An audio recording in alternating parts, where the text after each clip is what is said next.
Hello everyone. Today's video features a maker and a makeup that I consider to be both iconic. The makeup to some degree defines the maker. Obviously the maker is quite renowned if they're making an iconic makeup. But let's get rid of the words and talk about Antonio Meccariello's Norwegian split-toe derby, also known as the Centurion. So the Centurion is Antonio Meccariello's nomenclature for his split-toe derby, which typically possesses a hand-sewn pie crust apron. You can see here, this is a classic hand-sewn pie crust apron. And I have that in 3 separate makeups from 3 separate lines from Antonio Meccariello. This particular makeup was from his Argentum Dux line, and the Argentum Dux line is his Argentum partly machine welted line with some elevated fit and finish. And so this model has a very unique peccary leather, which we're going to talk a little bit more about, that you've likely seen on my channel. And this particular model is from his Capri line, which is more of a casual line that has a slightly lower level of fit and finish, but is meant to be a more casual shoe. It's got a rubber sole, it's very comfortable, it's got a really high quality suede, but it doesn't have the same type of paneling that the other shoes have, and we'll talk a little bit about that, but still has the very iconic split toe and hand-sewn apron. And then finally, this model from his more standard Argentum ready-to-wear line in a polo brown suede, which is intermittently available on his website. Let's take a look at this model since I got this guy first. So you can see this is a beautiful leather. Peccary leather is a form of pigskin, and Antonio has had this specific leather tanned to his specification. Most peccary leathers, as you can see, have this really unique grain structure. It almost looks like these 3 dots that are repeated over and over and overlying a natural grain leather. But that is the hair pores of the peccary shown here as part of this leather. And you can see that there's a really beautiful burnishing. And this is done in his Noche chestnut patina with a dark toe burnish, polished with pure polish products. This is a demonstration of his beautiful hand-sewn apron, and this is built on his soft square last. The hand-sewn pie crust apron is done by hand. It has this double row of stitches with this raised seam and the scalloped look that I've talked about in the past, and that is a very technically challenging apron to do. He also couples that with a reverse skin stitch on the toe that you can see right here. That essentially hides some of the cut on this toe box area here, and is a little bit more challenging way to do the split toe on a split toe derby. This model also has a heel counter that you can see here that has no split seam. Many of the more cost-effective models from other makers will have a seam right here that helps in the lasting process.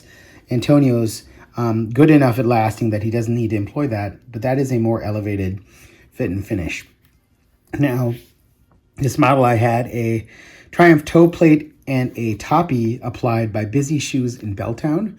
I think that John at Busy Shoes is really great at kind of reviving soles, and you can see the original heel block with a rubber end plate there and the scallop on the shape of the heel block, all classically done with a gentle fiddleback, characteristic of his Argentum and Argentum Dux lines. And this has a blind waist. You cannot see the stitching along the waist here. And relatively rugged, or I guess dense fudging. It's a little bit more of a less refined fudging look here to make this shoe a little bit more casual. 5 eyelets here. Peccary leather, as I mentioned, which is uniquely tanned by Antonio, or at least tanned by tanneries for Antonio. That's the best way I can describe it. There are these micro creases, let me pull this up one more time, that form along these rolls. You see this also in many other, for example, horse leathers, but what I love about peccary is it takes a really nice shine, has a really unique grain structure, and patinas quite well. as well as having this feature where it rolls. And this is specific to Antonio's peccary. Many of the other peccary shoes that I've come across have a much thinner, more supple version of the leather. Feels like it's more like a glove leather. But it's just something to consider when you're thinking about which type of makers. Not all peccaries are equal. So we're going to go to this next model here, which is his capri line, which also has this beautiful pie crust apron. This is also built on a sort of soft, squarish last here. Also 5 eyelets. This is done in a luxurious full grain reverse suede leather. So this is not a split suede. Here, instead of seeing the back panel, you just see a stitch that mimics that back heel counter, and instead of the no seam in the back, there's a split seam down the back and this little extra piece of leather right there. And that stitch, I believe, is there to at least partially secure the heel stiffener, and this also has a toe stiffener, so it'll maintain its shape. Won't break in quite as easy, but still a very comfortable, breathable summer shoe. One thing I didn't point out in the other model is that there is a heel step off, what I call an offset heel between the waist and the heel, that you do not see on this model, which has a rubber sole. This is a city rubber sole with a channel that's carved out to bury the stitch, but you can still see the channel there. So this is not a closed channel sole, which is obvious when you're dealing with rubber. So a slightly more casual, slightly less sophisticated build, but still one of my daily use, regular use shoes. Wanted to pull in this shoe to show you that offset heel block, which is one of my favorite characteristics of Antonio. Many of these types of heel blocks are really reserved for bespoke, dressier makeups, and I like the fact that he's including it here on a more rugged makeup with a block heel. So still a really cool design choice and aesthetic, and just one that I think is really worth it.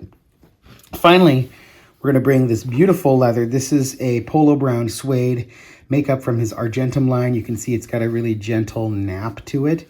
I believe this is probably from CF Stead, but I can't say for sure. And it's got a contrast stitching on the upper. You can see the stitching here is white and offset. You can see all of the details again, and a little bit more clear demonstration of that hand sewn apron here. Again, this has that heel counter right here that is got no split on the back, and you can see this beautiful, elegant, curved stitch and cutting with a very, very clean stitch done on the upper. Extremely precise, extremely high density, extremely clean. Again, you see the 5 eyelets, pie crust apron, reverse skin stitch on the toe, blind channel waist, although you can kind of see here that this is a kind of a faux blind channel because you can actually see stitching. I don't know if it's really visible, but if it is, hopefully you see that there is a little stitching that is recessed in that area here. You cannot see it. I guess you can see it over on the waist as well. So while this is sort of a pseudo blind channel waist, it's not a true blind channel waist. It really has that effect, similar to, say, TLB Mallorca, but still extremely clean work done, fit and finish. So one difference between this and the Argentum Dux line, which has a true blind waist. This guy has a slightly tapered heel block. It's fairly block shaped, but has a slight taper to it. You can see that taper right there, which keeps it quite neat with the upper. In terms of curves and profiles, it doesn't feel like a huge offset. Again, you see this offset heel block, this beveling done on the edge of the waist, transitioning to this gentle fiddleback, which I mentioned is very characteristic of his Argentum line. This is a single leather sole with a Lulu style toe plate. And again, you just see pulling in. It's hard to see the stitching, but if you really peer in, you might be able to see a little bit of that in there. It's kind of hiding. So There are many people out there doing split toe derbies. Split toe derbies are a more casual makeup in general, but one that has gained quite a bit of fame over the past few years because it takes a little bit more sophistication. There's more variation in themes of what split toe derbies can be in terms of where you place the apron, how you develop and design the skin stitch on the front, or if you do a more of a raised stitch right there. You can vary the number of eyelets. You can obviously alter how you present the heel block. You can alter how you design a heel counter. You can also carry forth some of the paneling on the side in different manners. So there's many different manners in which you can design and produce a split toe derby, which is why I like the design. There's quite a bit of variation. It also bridges very well between a more rugged casual look and a more elevated dress shoe look. In today's workplace, the split toe derby fits in incredibly well. Antonio Meccariello, I think, makes some of the nicest versions of this because he has really great lasts, such as the soft square lasts you're seeing through here. So he has a variety of really appealing lasts, a really wide collection of leathers, as you can see represented here, which is why I have 3 versions of the Antonio Meccariello split toe derby. I love many of the other makers and how they execute split toe derbies. Iconic version is probably the Edward Green Dover in many people's eyes, but in my eyes, Antonio Meccariello elevates that style into even a higher level than what Edward Green can produce, which is why I actually parted with my Dover recently. Once again, let's pull in for one last look at this beautiful makeup of the split toe derby by Antonio Meccariello. I hope you're all doing well today. I hope you found this video informative, taking you through the different makeup styles and why I considered this to be the iconic Norwegian split toe derby, the Antonio Meccariello Centurion. Have a good day, and I'll see you at the next video. Goodbye.